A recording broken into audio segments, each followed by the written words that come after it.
नमस्कार, जय हिंद। मैं ब्रह्म सिंह फौजी अपने YouTube channel farming discuss with ब्रह्म सिंह फौजी पर आपका स्वागत करता हूं।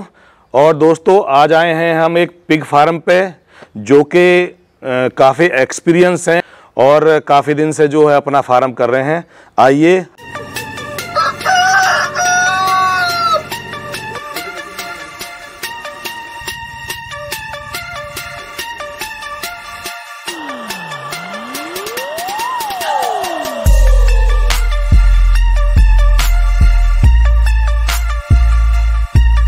हम अपने मेहमान का परिचय कराते हैं। प्लीज़ आप अपना परिचय दें। नमस्कार भाई साहब। नमस्कार दोस्तों जी। मैं राजीव पवार, मैं बुलंदशहर का रहने वाला हूं और मेरा पिग फार्म चंदेरू गांव में है, बुलंदशहर ज़िले में। मैं 2017 से पिग फार्मिंग में हूं और लगभग 5-5.5 साल हो गई हैं पिग फार्मिंग करते हुए। अच्छा राजीव जी, मैं ये जानना चाहता हूँ आपकी क्वालिफिकेशन क्या है, योग्यता क्या है? मतलब क्वालिफिकेशन से कंप्यूटर साइंस इंजीनियर हूँ जी। और अभी एट करेंट मैं लॉ 3rd ईयर में हूँ। लॉ की पढ़ाई साथ के साथ चल रही है मेरी। ये मेरी क्वालिफिकेशन है। अच्छा राजीव जी, मेरा अगला सवाल ये है आपसे कि लगभग जैसे आपने हमारे किसान भाइयों को बताया अभी कि लगभग आप 5-5.5 साल से इस धंधे में हैं, तो इस धंधे में आपका एक्सपीरियंस क्या रहा, प्रॉफिट लॉस कुछ आप बताएं इसमें। देखिए, मैं 5 साल से इस धंधे में जुड़ा हुआ हूँ और 5 साल का अगर मैं एक्सपीरियंस आपके साथ शेयर करूँ तो पिछले 5 सालों में किसी भी बिजनेस में जैसा होता है, गाड़ी ऊपर भी जाती है नीचे भी आती है, दोनों तरीके से होता है। लॉस भी होता है, प्रॉफिट भी होता है। शुरू के कुछ साल, 1-1.5 साल हमें बहुत स्ट्रगल करनी पड़ी। हर चीज़ सीखने में, नए थे काम में, नई जानकारियाँ मिल रही थी। सबको समझना, कौन सी जानकारी हमारे लिए फ़ायदेमंद है, कौन सी जानकारी हमारे लिए फ़ायदेमंद नहीं है, वो सब चीज़ें समझते हुए हमने घाटा भी खाया है और मुनाफा भी उठाया है दोनों। फिलहाल अब क्या है, आप प्रॉफिट में हैं लॉस में? फ़िलहाल मैं प्रॉफिट में हूँ। जो मेरा अपना फार्म पे लगा हुआ पैसा था वो सारा रिकवर कर चुका हूँ और प्लस में ही चल रहा हूँ फिलहाल। अच्छा राजीव जी, आप ये बताएं मुझे कि लगभग आपके फार्म की जो क्षमता है कितने जानवरों की है? मेरे फार्म की क्षमता लगभग 500 जानवरों की है, जिसमें इस समय 525 जानवर हैं मौजूद। अच्छा, आपका फार्म फिलहाल फुल है? फुल है, बिल्कुल फुल। अच्छा, मैं ये जानना चाहता हूँ कि अभी जो फिलहाल है आप खाने में क्या दे रहे हैं, फीड क्या दे रहे हैं? मैं अपनी फीड खुद बनाता हूँ। मेरा फीड प्लांट भी है साथ में, जो केपी एग्रो के नाम से आती है मेरी फीड जी। मेरा मानना ये है, पिगरी में प्रॉफिट आप फीड पे ही कमा सकते हैं और एक अच्छा और बैलेंस और सही दाम का फीड आपको प्रॉफिट में ला सकता है जी। वही विचारधारा रखते हुए हमने अपना फीड भी बनाया है और वही फीड हम अपने फार्म पे खिलाते हैं, वही फीड हमसे जुड़े हुए फार्मर्स भी लेके जाते हैं। तो लगभग आपका जो प्रोडक्शन है, जो नए फार्मर जुड़े हैं, लगभग कितने फार्मर होंगे जो आपसे जुड़े हुए हैं? आज की डेट में लगभग में से 20+ फार्मर जुड़े हुए हैं, जो कि राजस्थान के, हरियाणा के और यूपी के हैं। तो जो आपने अपनी फीड का काम शुरू किया था तो लगभग कितने समय पहले किया था? मुझे फीड का काम शुरू करे हुए लगभग 9 महीने प्लस हो चुके हैं। 9 महीने प्लस हो चुके हैं। कोरोना के बाद स्टार्ट किया? कोरोना के बाद स्टार्ट किया है मैंने, 2020 के लास्ट में स्टार्ट किया था। जी, जो मेरा सवाल है ये है कि जो आप अपनी फीड खिला रहे हैं जी, एक जो पिग है लगभग तैयार होने में कितनी फीड खा रहा है? दरअसल हम जो अपनी फीड बनाते हैं और जो हम अपनी फीड खिला रहे हैं, उसे खिलाने में लगभग 250 किलो फीड आपकी कंज्यूम करेगा जी, और 1 कुंटल का हो जाएगा आपका जानवर। तो लगभग कितने दिन में जानवर तैयार हो रहा है? लगभग 6 से 7 महीने के अंदर आपका जानवर 7 महीने तक हो जाता है। कुछ चीज़ें उसमें फैक्टर डिपेंड करते हैं, थोड़ा सा मैनेजमेंट क्या है आपका, कि कितनी आप साफ़ सफाई रखते हैं अपने फार्म पे, किस तरीके से आप फीड की वेस्टेज बचाते हैं। लगभग जो एक पिग को तैयार करने में 100 किलो लगभग कितना पैसा खर्च में आ रहा है अभी? आज की डेट में अगर मैं अपने फीड कॉस्ट के हिसाब से, अगर मैं अपने फार्म की कॉस्टिंग के हिसाब से निकालूं और अपनी फीड कॉस्ट के हिसाब से बताऊं, तो लगभग 8 से 9 हज़ार रुपये के बीच में आपका जानवर तैयार हो जाता है। अच्छा, इसमें एक सवाल और जोड़ना चाहूँगा मैं, केवल आप फीड का बता रहे हैं इतना खर्चा, या उसमें बिजली का बिल, लेबर चार्ज, मेडिसिन, ये सब लगा के लगभग कितने में बैठ रहा है? लगभग जो सब कुछ चार्जेस सब लगा के आज की डेट में 10,000 रुपये का जानवर पड़ता है। लगभग 8 से 9 हज़ार का जो है आपका फीड लग रहा है, और जो ऊपर का लगभग 1,000 या 1,500 है, वो बाकी के जो खर्चे हैं वो इसमें इंक्लूड करके लगभग 10,000 में आपको एक 100 kg का पिग तैयार हो रहा है, जिसमें पिगलेट कॉस्ट, लेबर, आपकी मेडिसिन, सब कुछ इंक्लूड होती है। तो अभी एक सवाल और कि फिलहाल जैसे मार्केट में अभी रेट चल रहा है, वो क्या चल रहा है?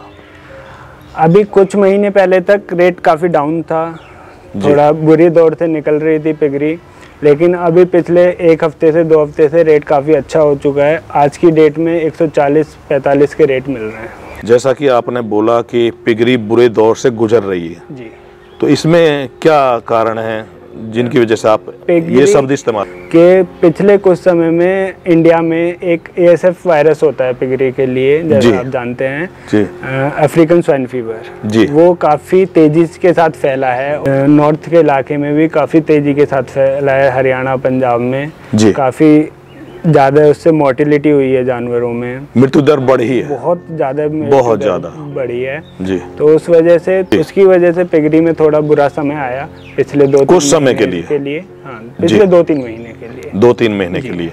अभी हालात बेहतर हैं, नॉर्मल हो चुके हैं, तो अभी घबराने वाली बात नहीं है। अच्छा, इस पे एक सवाल और जानना चाहूँगा, जैसे ये बीच में 2 से 3 महीने का बुरा समय आया, इन्फेक्शन आ गया ASF का, तो इसमें इससे बचने के लिए, जिस फार्म पे कोई बीमारी नहीं है, कोई इन्फेक्शन नहीं है, तो उससे बचने के लिए आपने क्या क्या प्रिकॉशन लिए? जी, जो मैं अपने फार्म पे प्रिकॉशन लेता हूँ वो बायोसिक्योरिटी मेंटेन रखता हूँ जी। मेरे फार्म में अभी बाहर के लोगों के लिए, किसी के लिए भी, चाहे वो ट्रेडर हो, चाहे वो फार्मर हो, चाहे वो न्यू फार्मर हो जी, या कोई भी सीखने के लिए आ रहा है या किसी भी चीज़ पर्पस से आ रहा है, उसकी नो एंट्री है, कोई एंट्री नहीं है। सिर्फ मेरी लेबर रहेगी, वो फार्म के अंदर रहती है जी। उसका अगर कुछ रिक्वायरमेंट है खाने पीने की या कोई भी रिक्वायरमेंट है, वो मैं बाहर से लाके उसे प्रोवाइड कराता हूँ अपनी लेबर को, ना वो बाहर जाती है ना आती है। अगर मुझे भी फार्म के अंदर जाना होता है तो मैं बायोसिक्योरिटी पूरी फॉलो करता हूँ, जिसमें कि फीड बाथ होता है दवाइयों से, और हैंड वॉश होते हैं, और गाउन पहनता हूँ मैं पूरा, उसके मतलब पूरा प्रिकॉशन, पैरों में भी दवाई, हाथों में भी दवाई, और हैंड ग्लोव्स, बिल्कुल, और प्रॉपर करने के बाद ही आप एंट्री करते हैं फार्म के अंदर। हाँ, मैं भी वही फॉलो करता हूँ जो मैं अगर किसी से एक्सपेक्ट करूंगा कि कोई मेरे फार्म पे आए तो वो फॉलो करे, वही चीज मैं अपने ऊपर भी फॉलो करता हूँ। जो बाहरी बैक्टीरिया है उसका एंट्री ना हो पाए अंदर, और एंट्री नहीं होगी तो स्वाभाविक है कि आपका जो इन्फेक्शन फैलेगा नहीं। जी बिल्कुल। अच्छा राजीव जी, मेरा एक अगला सवाल और है बिजनेस के ऊपर। मार्केट में हम लोग देखते हैं एक दूसरे फार्मर्स को, तो कई बार देखने में आता है कई लोग जल्दी जल्दी फार्म बंद कर देते हैं जी। और सुनने में आता है वो बोलते हैं हमें नुकसान हो गया जी। अब प्रॉफिट तो सभी बताते हैं मार्केट में कि प्रॉफिट है, प्रॉफिट तो है, क्योंकि अगर प्रॉफिट नहीं होता तो आप भी 5-6 साल से क्यों चला रहे होते? सही बात है, सिंपल सी बात है। नुकसान में तो कोई नहीं, नुकसान में कोई लंबा समय ले ही नहीं सकता। और जो कुछ फार्मर ये कहते हैं काम सही नहीं है, नुकसान हो गया, हमने तो बंद कर दिया, इसके क्या क्या कारण हो सकते हैं? देखिए, इसमें काफ़ी फैक्टर्स इंक्लूड होते हैं। जो भी लोग बोलते हैं कि नुकसान हो गया या काम अच्छा नहीं है जी, समझ नहीं आया। देखिए, पिछले कुछ दौर में क्या हुआ है कि काफ़ी नए नए फार्म खुले हैं, वो लोग एकदम तेज़ी से गुजरना चाहते हैं, मतलब सीखेंगे नहीं, काम नहीं सीखेंगे, कहीं से ट्रेनिंग नहीं लेंगे, किसी भी अच्छी जगह से ट्रेनिंग लें जी, काम सीखें। और पैसे का भी अभाव बहुत इसमें मैटर करता है, क्योंकि क्या होता है, जैसे हमारे पास बजट थोड़ा छोटा है लेकिन हम हाथ थोड़े बड़े फैला देते हैं जी, जिसकी वजह से हम उसे कंट्रोल नहीं कर पाते और हमें अपने जानवर नुकसान में भी सेल करने पड़ जाते हैं कई बार जी। ये भी एक फैक्टर इंक्लूड होता है कि बिना ट्रेनिंग करे, बिना सीखे, कि सुअर को सुअर ही समझ लेते हैं ज़्यादातर लोग। तो ये ऐसा जानवर नहीं है, इसे जितना समझोगे उतना ही आपको प्रॉफिट देगा। उतना ही आपको नुकसान से बचाएगा। तो मेनली यही 2-3 कारण होते हैं जिनमें फार्मर नुकसान में जाता है। एक तो प्रॉपर नॉलेज नहीं रहता किस तरीके से फार्म को मेंटेन करना चाहिए, किस तरीके से ट्रेनिंग लेके फार्म को सीखना चाहिए, क्या करना है क्या नहीं करना है, किस राह पे हमें जाना है, किस बजटिंग करनी चाहिए अपनी कि हमारा कितना पैसा है जो हमें लगाना है इस फार्म में, उस पैसे से कितने समय में हम रोटेशन बनाएंगे अपना। कि स्टार्ट करने से लेके और लगभग 8 से 10 महीने तक का प्लानिंग उनका होना चाहिए पैसे को लेके। जी। और इसमें मैनेजमेंट का भी एक अहम रोल है, बहुत अहम रोल है। दरअसल होता वही है कि भ्रांतियां बहुत ज़्यादा हैं कि ये सुअर है जी। जब तक इसे सुअर समझोगे तब तक इसमें प्रॉफिट नहीं कमा पाओगे। इसे प्रॉपर बिजनेस समझना पड़ेगा आपको। जैसे बिजनेस होता है, आपको हर चीज़ में कॉस्ट कटिंग करनी पड़ेगी, आपको फीड से लेके मैनेजमेंट से लेके लेबर से लेके, तब आप में इसमें अच्छा प्रोडक्शन लेना पड़ेगा ताकि ज़्यादा से ज़्यादा बच्चे कॉस्टिंग कम आए। तो उस लेवल पे काम करना पड़ेगा, एज ए प्रॉपर बिजनेस की तरह काम करना पड़ेगा। मेरी कोशिश है जो मेरे किसान भाई आपको और मुझे देख रहे हैं वो प्रॉपर इस धंधे के बारे में समझ पाएं। जी। अगर एक फार्मर इस लाइन में आना चाहता है तो उसके लिए कुछ संदेश या कुछ बातें आप शेयर करना चाहेंगे किसान भाइयों के साथ? जी, जैसा नए फार्मरों के लिए मेरे लिए यही संदेश रहेगा कि जब भी काम स्टार्ट करें एक अपना प्रॉपर बजटिंग करें कि मेरा कितना पैसा लगाना है और कितना पैसा मेरे पास बैकअप में है। प्रॉपर ट्रेनिंग लें, कहीं से भी लें, चाहे सरकारी लें प्राइवेट लें, वो आपके ऊपर है, लेकिन प्रैक्टिकल नॉलेज और ट्रेनिंग प्रॉपर होनी चाहिए। समझ आना चाहिए आपको कि कैसे काम करना है, कैसे इसमें आगे बढ़ना है। और ब्रीड का ख्याल रखें, ब्रीड चुनते हुए ब्रीड का ख्याल रखें अपने फार्म पे, कौन सी ब्रीड आपको से स्टार्ट करना है, कौन सी ब्रीड आपको फार्म में डालनी है, और प्रॉपर मैनेजमेंट रखें अपने फार्म का, तभी इस धंधे में आए। वरना ये धंधा आपको नुकसानदेह भी हो सकता है और फ़ायदेमंद भी हो सकता है। जी राजीव जी, मेरा अगला सवाल कि हर किसान या युवा जो भी बिजनेस के फील्ड में आता है, चाहे भले ही आपका पिगरी वाला फील्ड है जी, तो कुछ किसानों की ये कोशिश रहती है कि मैं फटाफट पैसा लगाऊं, फटाफट ज़्यादा से ज़्यादा पैसा कमा लूं। तो आप मेरे किसान भाइयों को ये बताएं कि जब एक नया फार्मर जो है पिगरी में आता है तो लगभग इसको कितना समय लगता है एक सर्कल बनाने में, प्रॉफिट आने में, लगभग कितना समय? जी देखिए, जब भी आप पिगरी के बिज़नेस में आए, मैं ख़ास तौर से पिगरी की बात करूँगा, पिगरी का ही टॉपिक है तो पिगरी की बात करेंगे हम। जब भी पिगरी के बिज़नेस में आए तो एक छोटे स्तर से स्टार्ट करें ताकि आपको समय मिले सीखने का, कि आप अपने फार्म पे सीख सकें कि कैसे आपको डिलीवरी लेनी है, कैसे आपको सस्ते से सस्ते में जानवर तैयार करना है, किस तरीके से आपको अपना फार्म चलाना है। उसके बाद इसे बड़ा करें। जब आप सीख जाएं, आपको 100% श्योर हो जाए कि हाँ मैं सीख चुका हूँ, अब मैं कितना भी बड़ा लेवल पे काम कर सकता हूँ, उसके बाद आप आज़ाद हैं कितने भी बड़े लेवल पे काम करें।